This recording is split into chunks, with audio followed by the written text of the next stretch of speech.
believe while protesting can bring in change, people need to take their pain to the polls. I agree. I agree. And what we also need to understand is we've been here before, and there is a solution, because I think that this is an election season. He is on the ballot. And I think this is going to motivate people to march to the polls in a way that they've never marched to the polls, because we are seeing the erosion of our civil rights. And there are so many non-healing wounds from the past that keep resurfacing time and time again. While we are on that topic, let me make sure that we say their names. Trayvon Martin, Eric Garner, Michael Brown, Walter Scott, Freddie Gray, Sandra Bland, Alton Sterling, Jimmy Atchison, Thank you, Jonathan Farrell. We can keep going on and on and on. Some people may become numb to this, but how should all of that energize this young generation? Yeah, and let's not forget about the other names of individuals in Atlanta, Georgia. We have Jimmy Atchison, which you named, Oscar Kane, Kane Rogers, Veltavius Griggs, Anthony Hill, Nicholas Thomas, and just a whole lot of names. And I think people have lost sight that these individuals died and were killed in extrajudicial killings by law enforcement. And that's what people are upset about. So yes, it's reached a boiling point with George Floyd and Ahmaud Arbery and Breonna Taylor, but we still had Sandra Bland, we had Walter Scott, we had Jamarian Robinson, of course, who was shot 76 times, his hands were blown off. These are names that people have not heard. Tom McDade, somebody put in the comments, names that people have not heard, and we have to make sure that we fix this problem, and the Obama 21st Century Police Initiative does that. Mm-hmm.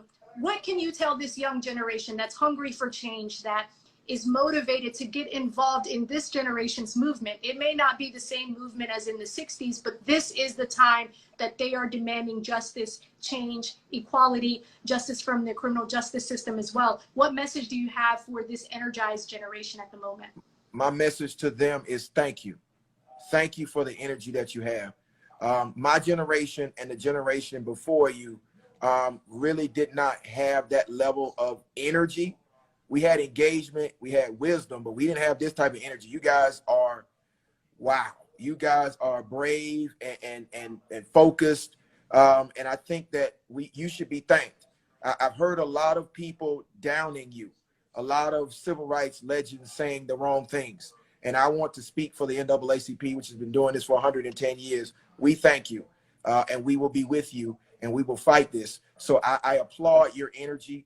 Please continue to fight with us, as we will get change in this generation.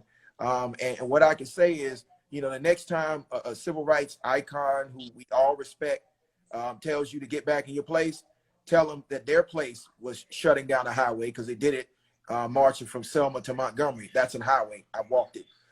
So, you know, what I would just say is, listen, this is the most dramatic time in our existence as this group of people. We got comfortable under Obama. It's time for us to get uncomfortable and make sure that a whole lot of other people get uncomfortable.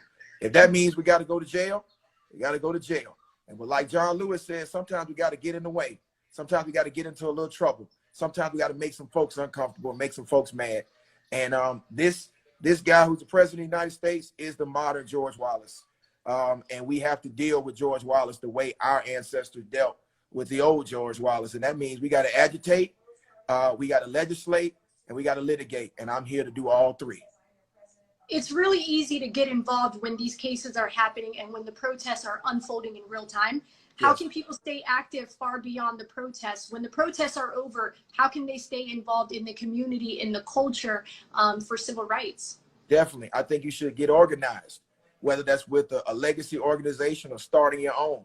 We got to get organized. We got to make sure we can respond, but also that we can be proactive with policies and programs that empower our community, both economically, both politically, both religiously and spiritually, both, you know, as far as how we deal with our mental health trauma, because this is a traumatic time right now, and it's wearing on a lot of people. But we have to realize that we are present in this moment together. And so I just think that we have to feed off the energy of our young folks. When I tell you our young folks are fired up, they fired up at a level that I haven't seen people fired up since maybe the 40s and the 50s. And so we have to continue to stoke that fire, give them the wisdom and the education that we have to point them in the right direction, and make sure we dismantle this system and build what we want.